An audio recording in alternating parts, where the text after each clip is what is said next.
अस्सलाम वालेकुम। हकीकत चैनल के साथ सईदा बुखारी आपकी खिदमत में हाजिर है। उम्मीद करते हैं आप सब खैरियत से होंगे। नफ्स कहता है ख्वाहिशों के पीछे चलते जाओ, नफ्स कहता है ख्वाहिशों के पीछे चलते जाओ, ज़मीर कहता है सच की राह में सर झुकाओ। मौजू तो आपको समझ में आ गया होगा मेरा टॉपिक क्या है आज इस शेर के तवस्सुत से। आज का मेरा टॉपिक है नफ्स और ज़मीर की जंग।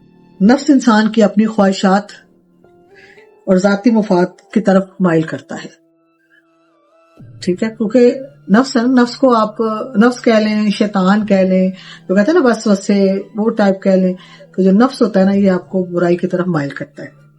अगर नफ्स पर काबू पा लिया जाए आप कई बुराइयों से बच जाते हैं, और अगर नफ्स बेकाबू हो जाए तो बहुत सारी गलतियां कर बैठते हैं आप, जिनकी तलाफी नहीं होती। यहां मैं आपसे नफ्स और ज़मीर का मैं कुछ बातें शेयर करना चाहूंगी। समझदार जनरेशन है आजकल की, लेकिन आप लोगों के साथ थोड़ा सा मैं भी शेयर करना चाहूंगी और आपसे उम्मीद करूंगी कि आप मुझे अच्छी राय से मुस्तफिद करें। और इसके अलावा एक जरूरी बात आपको ये बताऊंगी, अगर कोई वाकया या किसी बात के लिए आपको वीडियो बनवानी हो तो आप मुझसे जरूर राब्ता करें, मुझे टॉपिक दें, मैं इंशाल्लाह उस टॉपिक पे आपके साथ गुफ्तगू करूंगी। नफ्स और ज़मीर के दरमियान जंग होती है। नफ्स ख्वाहिशात की तरफ बुलाता है और ज़मीर हमें हक का रास्ता दिखाता है। ये इंसान के अंदर की आवाज है। आप सोचते होंगे ज़मीर पता नहीं क्या चीज है, किसकी बात कर रही है। ये अंदर के इंसान की आवाज होती है, यानी कि ये हमारे अंदर का जो इंसान होता है ना, बाज़ दफा हम लोग अकेले बातें कर रहे होते हैं। किससे कर रहे होते हैं हम उस वक्त अपने नफ्स से बातें कर रहे होते हैं, अपने ज़मीर से बातें कर रहे होते हैं। जब नफ्स से करते हैं तो जाहिर है गलत बातें ज़हन में आती हैं, जब ज़मीर से करते हैं तो अच्छी बातें ज़हन में आती है, अच्छी मनसूबाबंदी ज़हन में आती है, अच्छे कोई काम करने ज़हन में आते हैं, कभी उसका ये कर दे उसका ये कर दे। लेकिन जब नफ्स कभी हावी होता है तो फिर गलत काम भी हमसे हो जाते हैं। है तो इंसान न बशर है, गलती इंसानों से हो जाती है। तो जब इंसान का ज़मीर जागता है तो इंसान बदल जाता है, नो डाउट, इसमें कोई शक नहीं है कि जब इंसान का ज़मीर जागता है तो वो बदल जाता है। मैंने आपको पहले भी बताया था कि जिंदगी के स्टेप आते हैं, बचपन आता है, लड़कपन आता है, जवानी आती है, बुढ़ापा आता है, तो हर दफा उसका शौर जैसे चेंज होता है। इसी तरह जब इंसान का ज़मीर जो है ना किसी वक्त भी जाग सकता है, इसकी कोई उम्र नहीं है। जरूरी नहीं है कि ये जवानी में याद आ जाए, जो या बुढ़ापे में आ जाए या लड़कपन में आ जाए, ये कभी भी आपके अंदर जाग सकता है। और जब ज़मीर जागता है तो बहुत सारी चीजें बदलती हैं, बहुत सारी तब्दीलियां इंसान के अंदर आती हैं, इंसान की राय चेंज हो जाती है, इंसान का खाना पीना हर चीज में चेंजिंग आ जाती है, तब्दील हो जाती है, इसलिए कि उसका अंदर का इंसान जाग गया और उसको अच्छे बुरे की पहचान हो गई। और ये बड़ी बात होती है कि हमें एक दफा जिंदगी मिली होती है, और अगर उस जिंदगी के अंदर अगर हमें एक अच्छे बुरे की पहचान हो जाए तो मेरे ख्याल में ये अल्लाह ताला की बहुत बड़ा हमारे लिए इनाम होता है, गिफ्ट है उसके लिए। लेकिन कुछ लोग इसी तरह दुनिया से फानी से चले जाते हैं, उनको अच्छे बुरे की पहचान नहीं रहती। लेकिन कुछ वाकयात ऐसे भी होते हैं जो बहुत सारे चेहरे बेनकाब कर जाते हैं, और इंसान सोचता है कि मैं तो पता नहीं किस धोखे में था।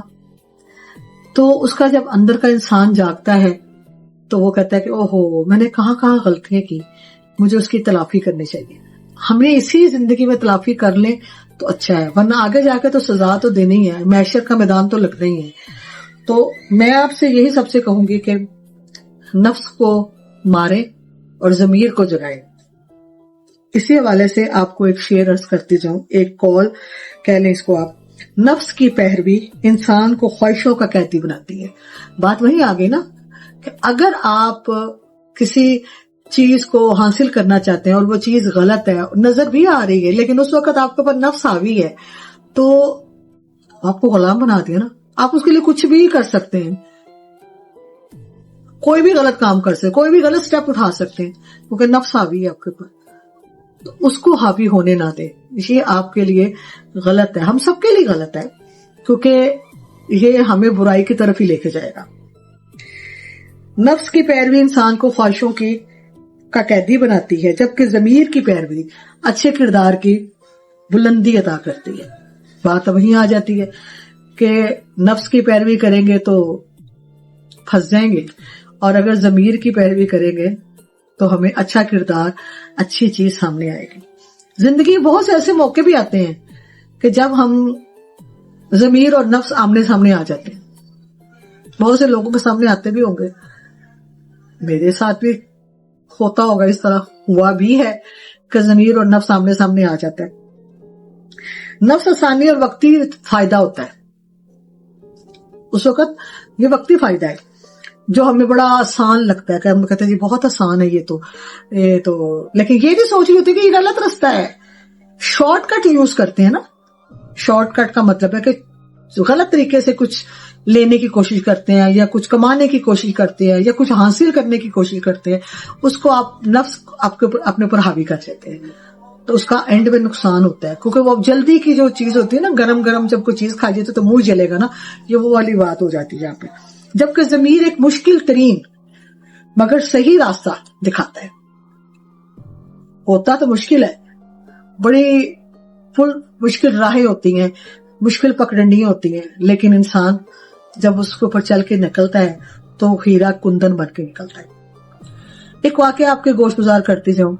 ایک دفعہ ایک شخص علی ابن ابی طالب کو برا بلا کہہ رہا تھا، لوگ انتظار کر رہے تھے کہ علی کچھ بولیں، کچھ کہیں، مگر وہ خاموش تھے، کوئی جواب نہیں دے رہے تھے، کیونکہ لوگ نہیں کہہ رہے تھے، ویسے کہ وہ نفس کے چاہ رہا تھا کہ علی کچھ بولیں، کوئی اسی وقت اس کو جواب دے۔ اکثر ہوتا ہے نا، کوئی کسی کو برا بلا کہہ رہا ہوتا ہے یا کسی کو گالی گلوچ کر رہا ہوتا ہے تو وہ اسی وقت اس کو پلٹ کے اس کو جواب دیتا ہے، وہ اس وقت نفس اس کے اوپر بھی حاوی ہو جاتا ہے۔ اگر اس وقت وہ صبر کر لے تو اس کا مطلب اس نے اندر کا انسان جگا لیا، تو اس کا رزلٹ زیادہ اچھا نکلتا ہے۔ لیکن اگر آپ اسی طرح کے بن جائیں گے جس طرح وہ بنا ہے اپنے نفس کا قیدی، تو اسی طرح آپ بھی نفس کے قیدی بن گئے، تو فرق تو کوئی بھی نہ رہا۔ اگر اس وقت آپ اندر کا انسان اپنا ضمیر جگا لے تو فیصلہ کچھ اور نکلتا ہے۔ ہاں جی، بات ہو رہی تھی مولا کے واقعے کے والے سے، وہ مولا کو نعوذ باللہ برا بلا کہہ رہا تھا اور مولا اس کی بات سن رہے تھے، صبر سے دیکھ رہے تھے، اور نفس چاہ رہا تھا کہ مولا اس کو اسی وقت جواب دیں۔ لیکن مولا علی نے جب اس کی بات ختم ہو گئی تو بڑی نرمی سے فرمایا، اگر تمہاری باتیں جو تم نے مجھے کہیں تو اللہ مجھے معاف کرے، اور اگر نہیں ہے تو اللہ تمہیں معاف کرے۔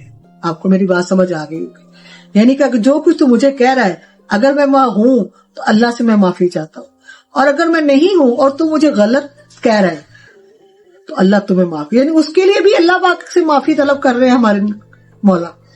آپ غور کریں، ان کی رحمت، ان کی زندہ دلی کی، ان کی رحم دلی کی، ان کی نیکی کی مثال دیکھیں کہ وہ برا بلا کہہ رہا ہے ان کو، اور وہ کیا کہہ رہے ہیں کہ اگر میں ایسا ہوں تو اللہ مجھے معاف کرے، اور اگر تو مجھے غلط سمجھ رہا ہے، غلط سمجھ کے یہ باتیں کر رہا ہے تو اللہ تمہیں بھی معاف کرے، یعنی اس کے لیے بھی معافی مانگی جا رہی ہے۔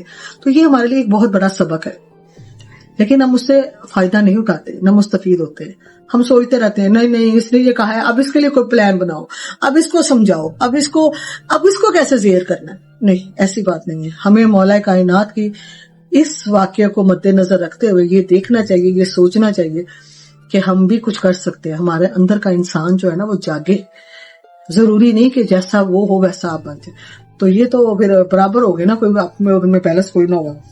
غصے کے وقت نفس بدلہ لینے پر اکساتا ضرور ہے، غصہ آتا تو بندہ کہتا ہے کہ میں مار دوں یا مر جاؤں، لیکن غصہ تو ہے تو حرام ہے نا، اسلام میں حرام قرار دیا گیا ہے۔